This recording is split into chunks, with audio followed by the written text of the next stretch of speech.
On today's episode, we're going to be researching the rare Australian kangaroo.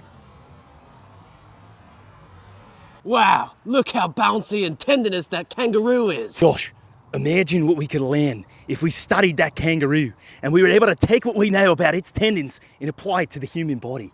A kangaroo hopping through the desert hops faster and faster but burns almost no energy. Now think about this. A dog chasing a ball, us running down the track, or a horse in the Kentucky Derby burns energy proportionate to how fast we are moving. Essentially, every single organism on the planet follows this rule. The faster you move, the more energy we burn. But kangaroos can crank up their horizontal velocity and they burn almost no oxygen. And here's the part that matters for us. The reason kangaroos can do this has almost nothing to do with their muscles. More specifically, it is their tendons doing almost all of the work. And even though we're not a kangaroo, there are a lot of things that we can take away from their physiology to optimize how fast we run and how high we jump. What's up, guys? My name is John Evans, and I coach many of the highest jumpers in the world. This includes athletes like Dylan McCarthy, Isaiah Rivera, Donovan Hawkins, Tony Crosby, and even in a roundabout way, guys like Cam Azard, who have consumed hours and hours of our content to write their own training. I'm one of the best in the world when it comes to helping athletes jump higher, and in this video, we're going to dive into what happens in extreme scenarios in the tendon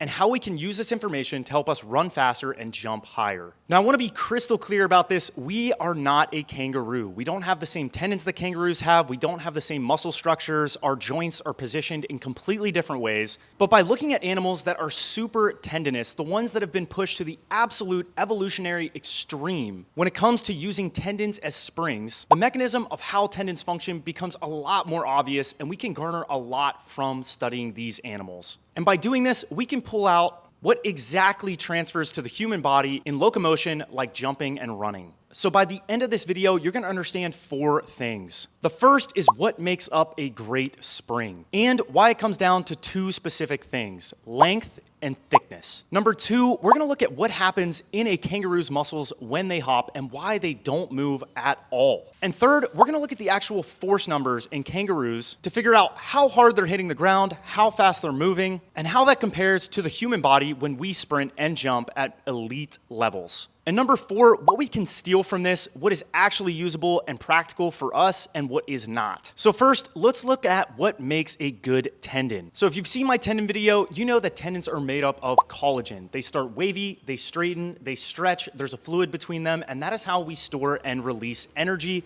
in activities like running and jumping. But it doesn't necessarily tell you why a kangaroo's tendons are way better than something like a rat or even us as human beings. And so to help answer this question, I dove into research by Thornton LH 2024 called Developing and Utilizing Musculoskeletal Models to Predict the Locomotor and Energetic Performance of Hopping Macropods. Now, while that might not sound super interesting, it actually gives us a lot of information about how tendons function in extreme scenarios. And one of the things that the study was super clear about is that the total amount of elastic energy a tendon can store is determined by its volume. And volume is made of 2 things multiplied together: the cross-sectional area, which is how thick it is, times the length, or how long it is. So you might be thinking that a thicker tendon is obviously better, but that's actually not what the study says. More specifically, you want a tendon that's long and thin. So as an illustration here, I have 2 different rubber bands, and these rubber bands are going to represent your tendon. Now, as we know, muscles are connected to tendons.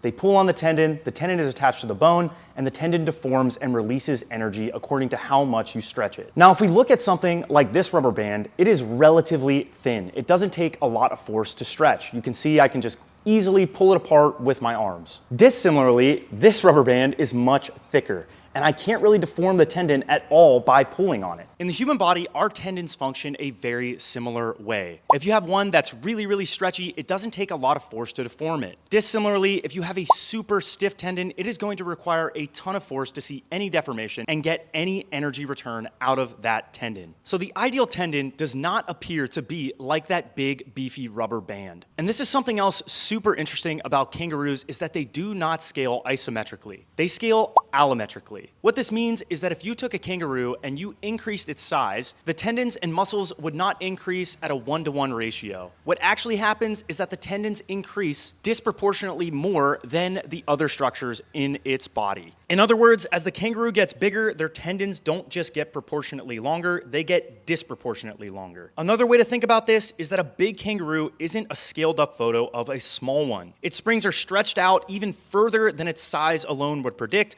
and because storage capacity is length times thickness, longer tendons mean more volume, which means bigger elastic energy return. The study actually points out that a kangaroo's Achilles tendon is the entire length of its lower leg. Now, probably the best illustration of this is going to be something like a high jumper or a long jumper. You've probably seen these athletes with super long Achilles tendons and very short muscles. If you were to test them in something like a counter movement jump, they don't jump very high. But when they run full speed, throw their foot into the ground, they are able to launch into space. And if you think about the structure of their muscles and tendons, it would make sense that they don't jump very high without being able to store and release a lot of energy. Something like a counter movement jump is going to be much more muscular, you don't have a very high negative vertical velocity, and thus they're not able to use that energy to jump high. But when they're running roughly 8 meters per second or 10 meters per second in the case of long jump into a takeoff, they're able to take that elastic energy, store it, and return it in the form of vertical lift. And this is the part that I've talked about several times, but hopefully makes more sense when you look at something like a kangaroo or an extreme scenario. And that is that the muscle barely moves when they are hopping across space. Now, if you know anything about human physiology, this probably doesn't make a lot of sense. How is it possible that they're able to change a joint's angular velocity without the muscle contracting concentrically, eccentrically, and isometrically in the form of a stretch shortening cycle? This is because kangaroos have very short pennated muscles. Now, pennation might be a confusing concept, but if you were to imagine a feather with all of the different pieces of the feather going upwards, pennation angle is essentially the angle of the actual feather. Now, the textbook definition is that pennation angle is the angle at which muscle fibers or fascicles attach to its central tendon or aponeurosis. And the trade-off is as such. When you have a more pennated fiber or one that is more parallel to the tendon, the muscle's physiological cross-sectional area increases, which gives you a much higher capacity to produce force. The problem with this is that there is a trade-off in the speed at which the muscle can contract. As the pennation angle increases during contraction, the fibers rotate. This rotation lets the muscle belly shorten faster than the individual fibers, though it slightly trades off the overall range of motion and absolute maximal excursion. Now, if we know that pennated muscles don't contract very quickly, and we know that kangaroos also aren't really changing the muscle length at all, where is the length actually occurring when they're hopping? Well, the answer should be a little bit obvious, but it is in their tendons. The muscle is essentially functioning like a rigid post while the tendon is lengthening and shortening each contact, allowing the kangaroo to be incredibly efficient. Because the muscle fiber is not changing length, you're not seeing cross-bridging happen much, and therefore the metabolic cost is very low. What the research also demonstrated is that when you look at something like a hopping wallaby, which is kind of a smaller kangaroo, it showed that when they hop faster, the forces in the muscle increase dramatically. However, the fiber's length is not changing at all. This should be counterintuitive for those of you who are muscle physiology nerds. And that's because in the human body, we are doing most of the exercises in the weight room across a large range of motion. We're going down through large ranges of motion in eccentric conditions and up through large ranges of motion in concentric conditions. And we're doing this so we can increase force and obviously run faster and jump higher. However, when we look at something like a kangaroo, their muscle is isometric. It's not changing length at all. The force is increasing dramatically, but all of the changes in the angular velocity is happening because of the tendon. Essentially, kangaroos are able to increase their hopping speed without any metabolic cost. It's free elastic energy that is the result of a muscle changing its force while remaining isometrically as the tendon changes length, storing and releasing massive amounts of elastic energy each contact. And when researchers actually looked at how much tendon recoil could cut the energy cost of hopping, it was roughly 45%. And if you've watched my video labeled "Your muscles are too slow," this should make a lot more sense because it's the exact same mechanism that happens when we jump really high at the patella and Achilles tendon. A kangaroo is just the extreme purified version of this, and we can learn a lot from the way that they move across space. So based on what we know about kangaroos, we know that we need these long, stretchy tendinous tissue, and we want short pennated muscles. More specifically, when you pack way more fibers into a short, compact muscle, it means that you have a force-producing tissue in a smaller package. A pennate muscle can produce a lot of force for its size, and when those muscles pull at an angle, only part of each fiber shortening actually gets transmitted to the tendon. The study actually accounts for this, and it converts the fiber force to tendon force using the cosine of that pennation angle. In other words, a pennate muscle trades away some of the shortening speed and range in exchange for force. And this is a perfect fit for individuals who want to use their tendons more. Because we know that in extreme scenarios, the muscle's functioning isometrically, we don't actually need it to contract concentrically or eccentrically very quickly. What we actually need is that muscle to function as an anchor, allowing the tendon to do most of the work when running and jumping. Now, even though we're not kangaroos, we do still have pennated muscles. It's also demonstrated in research that we use the same exact mechanism during running and jumping in the Achilles tendon. It's just that kangaroos are the extreme variant of this mechanism. So no, we are not kangaroos. Our muscles do contract eccentrically, concentrically, and isometrically in the form of a stretch shortening cycle. We're probably not functioning entirely isometrically in elastic collisions with the ground. Okay, here is something that is going to blow your mind though, because it is a massive similarity between humans and kangaroos. And if we want to bounce like a kangaroo, then you probably need to understand this crucial detail. And that is that kangaroos don't just have one type of pennated muscle. They actually also have parallel muscles. Parallel muscles are not pennated. They run in parallel along the length of the tendon, and they're better at contracting quickly. And if you look at a kangaroo, you can see that at the distal limbs, it is almost entirely tendon tissue. But if you look upwards at their quads and their hips, these tissue are running in parallel. These muscles are the motor, and we know that humans function a very similar way. In the quads and hips, you're looking at something proximal that needs to generate a lot of force and transfer that energy down into the tendon, allowing you to produce a massive amount of force when you run. So yes, we want the Achilles tendon and the patella tendon to function similarly to the kangaroo in elastic conditions. However, we do still have the requirement of generating force in the hip and quadriceps eccentrically, concentrically, and isometrically. And this is why you still need to do things like squats, RDLs, and cleans. You need to generate the power in your hips and quadriceps so that you're better at triple extension, but you also need to finely tune that spring known as the Achilles tendon. So what's even more interesting about this is when you look at the kinetics and kinematics of kangaroos and humans, humans actually spend far less time on the ground than kangaroos. During upright running, humans can hit roughly 11 meters per second, and in the case of Usain Bolt, they might hit 12 meters per second. And the research wasn't clear that kangaroos are even hitting velocities like this. But when they do really get moving, they're spending about 140 milliseconds on the ground, where an elite sprinter is spending roughly 80 milliseconds on the ground. What was clear though is that as the ground contact times decreased, the peak forces increased. And we see the same thing happen in elite sprinters. During upright running, they're underneath massive amounts of stress. They're producing roughly 5 times body weight in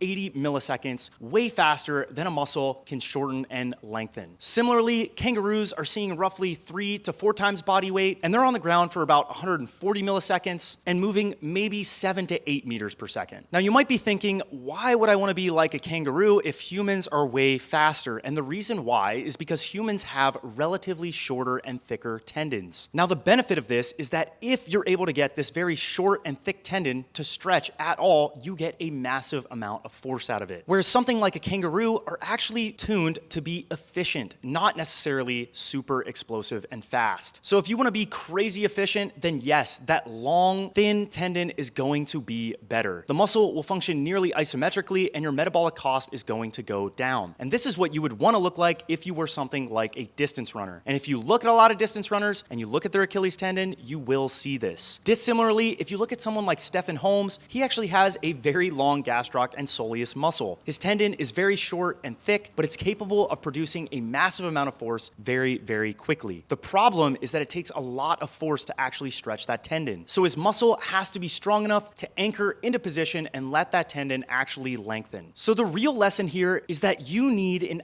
idealized system to maximize force in elastic conditions. In the case of a kangaroo, you are optimizing for elastic energy return. You're trying to spend as little metabolic cost while hopping hopping across space long distances. They do this through short pennated muscles and very long, thin tendons. They look really bouncy, but in reality, they're not really moving that fast. They're just insanely efficient. Dissimilarly, humans have relatively thicker tendons that are shorter and much bigger muscles. This is another reason why the muscle is really, truly the motor when we are looking at locomotion. But in super fast activities, we want to function more like the kangaroo. We want the muscle to function nearly isometrically and the tendon to be doing all of the work. Okay, so let's talk about practically what we can do with this information to optimize our muscles and tendons to jump higher. Well, for one, it's going to depend on what type of jumper you are. If you're a 2-foot jumper, you're going to be seeing way longer ground contact times. Based on what we looked at, we know that this means lower peak forces and a more muscular effort. In 1-foot jumpers, you are going to want a more elastic contact. You want relatively shorter ground contact times where the tendon is doing most of the work. In both scenarios, you need a tendon that is tuned for the activity that you're trying to improve. In the case of a 2-foot jumper, you probably need a little bit more of a compliant tendon. And the reason why is because that ground contact time is so long and the positions that you're in are relatively weak, and to get the tendon to stretch at all, it needs to be compliant enough for the muscle to pull on it and store and release energy in a takeoff. This is particularly true in the plant leg. In the block foot, you probably need a more stiff tendon. You're going to see higher peak forces, and together with this finely tuned system, you're going to be able to jump higher. Stiff tendon in the block foot, relatively more compliant in the plant leg. Longer ground contact times where the muscle's really strong, capable of stretching those tendons and releasing a lot of force during takeoff. In the 1-foot jumper, you're anywhere from 200 to 140 milliseconds on the ground. You're running much faster, and the joint positions that you're in are going to allow you to function nearly isometrically. You want the tendon at the patella and the Achilles to be stretching a massive amount, deforming, storing, and releasing a lot of energy very quickly. The stiffer the tendon and the stronger you are isometrically, the better you're going to be able to use that approach speed to jump high. Now, not all of us are created equally, and so some of us are going to function more like power jumpers. We prefer increasing time, maximizing impulse by being relatively low. In this scenario, you can get away with a more compliant tendon. Because you have more time and a softer tendon, you can stretch it a greater degree, deforming it and releasing a lot of energy. You can still jump just as high as the speed jumper, it's just going to take more time. And now the question of what we should do in training to optimize our tendons. Well, for one, if you need a stiffer tendon, it appears that strength training is one of the best ways to increase tendon stiffness. When you look at longitudinal studies, you'll see that heavy resistance training, and in some cases, really heavy isometrics, is one of the fastest ways to increase tendon stiffness. However, remember, like this stiff rubber band, if your tendon is too stiff and your muscle's not strong enough, you're probably not going to be able to use that energy. So your muscles also need to be incredibly strong and capable of producing force very quickly. In most cases, the muscle's probably not functioning entirely isometrically during a 2-foot jump. Maybe at the bottom, there's that brief isometric period where you're seeing angulation happen and the tendon is deforming, but it's very unlikely that the muscle's functioning entirely isometrically through that entire range of motion. And the reason why is because if you go through roughly 90 degrees of knee flexion, well, that would mean that the tendon would have to deform a massive amount if the muscle were functioning entirely isometrically. So it's very likely that what happens is the muscle lengthens eccentrically, we get to the amortization or bottom of the jump, we're in maximum flexion, it's that brief isometric period where forces are very high, the tendon begins to unwind as the muscle continues to contract concentrically, and then you get a very high vertical velocity. Because of this, we know that rate of force development in eccentric and concentric conditions is going to be very important for 2-foot jumping. And to get better at this, you need to do power training. If you watched my last video on the nervous system, you know that it's a feed-forward loop, and the best way to increase rate of force development is through maximum intent lifts. It doesn't matter whether it's a squat or a jump squat or a power clean, it just matters that you're trying as hard as possible, getting those neurons to fire off a massive discharge rate, increasing the rate of force development. And if you're a 1-foot jumper, well, you actually want to have your tendon very stiff, and you want to have the muscle capable of producing force very quickly. I would even argue that isometric conditions for 1-foot jumpers becomes increasingly more important. And the reason why is because you're only angulating roughly 30 degrees at the knee joint. So the muscle is probably functioning very similarly. Again, 30 degrees is quite a bit, and it's very unlikely that your patella is deforming that much. However, it's probably responsible for more of the vertical lift than in the case of a 2-foot jump. The reason why is because the peak forces are much higher, the ground contact times are much faster, which points us in the direction of the tendon doing more work. work. In this scenario, you also need to have very heavy resistance training. This will stiffen the tendon relatively more and over time will probably make the tendon thicker. Additionally, you probably need more plyometrics because the nervous system needs to be capable of producing a lot of force in elastic conditions. After studying Verkhoshansky extensively, he used shock loading as the primary means of increasing rate of force development and stretch shortening cycle efficiency during 1-foot jumping. The primary way he did this was in the form of depth jumps. The depth jumps he did were roughly 0.7 to 1.1 meters, and the goal was to be on and off the ground as fast as possible. These are incredibly neural exercises, but also coordinate the muscles of the quadriceps and calf to function nearly isometrically, giving you a lot of elastic return. All of that said, guys, if you want your tendons to be optimally tuned to run faster and jump higher, then you're going to need the right training plan. The best way to do this is going to THPStrength.com and signing up for coaching. And the reason why is because we have hired the absolute best in the business. Myself, Ben Moxness, and Isaiah Rivera are absolutely obsessed with human physiology and applied sciences when it comes to producing a lot of force very quickly. Not only that, but the proof is in the pudding. We have helped more athletes get their vertical to 50 inches than anyone else in the entire world. Isaiah was the first person to break the 50-inch barrier. He is essentially the Roger Bannister of jumping higher. And most of the people that have tested a 50-inch vertical are probably watching content just like this. But if you want the absolute best, you should go to the source. And the source is THPStrength.com, where you can sign up for an annual plan that's 50% the cost of the month-to-month coaching. That's essentially 6 months of free training. And the adaptations in the muscle and the tendon are going to take time. So if you want to jump higher and get better, go to THPStrength and sign up today, and I'll see you guys next time.